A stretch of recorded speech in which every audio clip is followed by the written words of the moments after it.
અરવલ્લી જિલ્લાના મોડાસા તાલુકામાં આવેલા ફરેડી ગામથી અણદાપુર ગામે જવાનો રસ્તો મંજૂર થયાને 3 વર્ષ જેટલો સમય વીતી ગયો છતાં હજુ સુધી આ રસ્તો નહીં બનતા અવરજવર કરતા લોકોને હાલાકી ભોગવવાનો વારો આવ્યો।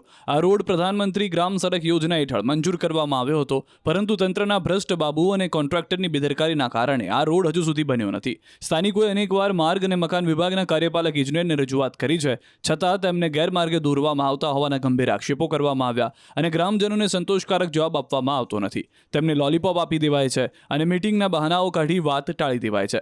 ઘણી વખત તો ફોન પણ ઉપાડવામાં આવતા નથી। ત્યારે આ રોડ ભ્રષ્ટાચારના ભરડામાં સપડાયો હોય તેવો ઘાટ જોવા મળી રહ્યો છે, જેથી ગ્રામજનો આકરા પાણીએ જોવા મળી રહ્યા છે અને સત્વરે કામગીરી શરૂ કરાય તેવી માંગ કરી છે। ભવિષ્યમાં ઉગ્ર આંદોલનની ચીમકી પણ ઉચ્ચારવામાં આવી છે। અમારા ફરેડીમાં 3 વર્ષ અગાઉ રોડ પ્રધાનમંત્રી સડકમાં મંજૂર થયેલો અને કામ ચાલુ થયેલું છે તે વખતે, અને 2 વર્ષથી આ કામ છે એ બંધ કરી દીધું। કોન્ટ્રાક્ટરે કયા કારણોસર બંધ કર્યું એ અમે જાણતા નથી। વારંવાર અમે કાર્યપાલક ઇજનેર શ્રી સાહેબને મળીએ છીએ, ઓફિસે જઈએ તો સાહેબ ઘણીવાર મળતા જ નથી। કોઈ વાર મળે તો કે અમારા મિટિંગમાં તાત્કાલિક જવાનું છે, જેથી હું વાત કરી શકું એમ નથી। અને એમણે કોન્ટ્રાક્ટરના નંબર આપ્યા, કોન્ટ્રાક્ટર કોઈ જવાબ આપતા નથી, કોઈ ફોન ઉપાડતા નથી।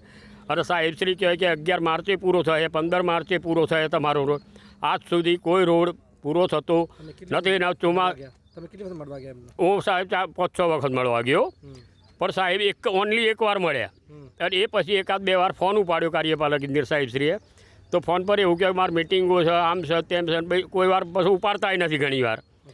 એટલે સત્વરે આ જે તે લાગતા વળગતા અધિકારીઓએ આના ધ્યાન પર લાવી અને અમારો રોડ સત્વરે બને એવો મારો અભિગમ છે। અને ફરેડી ગ્રામજનોનો ખાસ આગ્રહ છે કે અમારો રોડ તાત્કાલિક ચોમાસા વરસાદ આવતા રોડ વાપરો છો કેટલા લોકો રોડ વાપરો છો અત્યારે?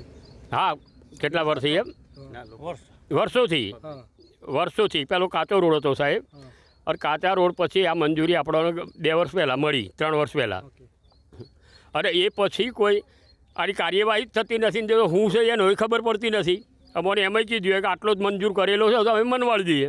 આ 3 વર્ષથી મેટલ અહીં પાથરેલી છે આ રસ્તામાં, તો અવારનવાર આ 80થી 90% જમીન અમારી ફરેડીની અંદર આવેલી છે, અને આ 5 થી 6 કિલોમીટરનો રસ્તો છે બંને બાજુ થઈને। તો આવર જવર બાઇકોવાળાને, ટ્રેક્ટરવાળાને, અન્ય સાધનવાળાને બહુ તકલીફ પડે છે। વરસાદ આવે તો અંદર પાણી ભરાઈ જાય છે, તો અંદર મેટલ પડી હોય તો ખબર ના પડે, અમુક બાઇકો લઈને પડી જાય તો નુકસાન ઘણું આવે છે, ટ્રેક્ટર પંચર થઈ જાય। તો ખેડૂતોને ત્યાંથી ટ્રેક્ટર લઈને આવું બહુ રજૂઆત વારંવાર સરપંચ સાહેબને અમે કરીએ। અમે સરપંચ સાહેબને ઓળખીએ એટલે સરપંચ સાહેબને રજૂઆત કરીએ, સરપંચ સાહેબ કહે કે અમે રજૂઆત કરી દીધી છે। તો આ અમારી માગ એ છે કે આ રસ્તો જલ્દીથી જલ્દી બની જાય અને અમને રાહત મળે। મોડાસાથી માલપરોડ ઉપર આવેલા ફરેડીથી અણદાપુર જવાનો જે રસ્તો છે 5 કિલોમીટરનો, તે વર્ષોથી બિસ્માર છે। મંજૂર થયાને 3 વર્ષ વીતી ગયા છે, ત્યારબાદ જે પ્રકારે અહીં મેટલ નાખવામાં આવ્યું છે, રેફો નાખવામાં આવ્યો છે, અને ત્યારબાદ સંતોષ માનવામાં આવ્યો છે, અને જે અધિકારીઓને સતત રજૂઆત કરવામાં આવી છે ગ્રામ લોકો દ્વારા, કારણ કે 80% ઉપરાંત જે ખેતરો છે તે આ તરફ આવેલા છે, અને આ જ પ્રકારે રસ્તો બનાવી દેવામાં આવ્યો છે। પાકો રસ્તો 3 વર્ષ અગાઉ મંજૂર થયો હતો। લગભગ હજારોની સંખ્યામાં જે લોકો રહે છે તેમના માટે આ રસ્તો હવે જોખમી બન્યો છે। સગવડ થવાની જગ્યાએ હવે અગવડ ઊભી થઈ છે તેમના માટે। ખાસ કરીને દેશમાં એક તરફ જ્યાં એક દિવસમાં 100 કિલોમીટર સુધીનો રસ્તો બનતો હોય, ત્યાં બીજી તરફ માત્ર 5 કિલોમીટર રસ્તા માટે તેમને 3 વર્ષ સુધી રાહ જોવી પડી છે। અધિકારીઓ એસી ચેમ્બરમાંથી બહાર આવતા નથી અને જે ગામનો વિકાસ છે અહીં અટકી પડ્યો છે। હાર્દિક પટેલ, ન્યૂઝ 18 ગુજરાતી, અરવલ્લી।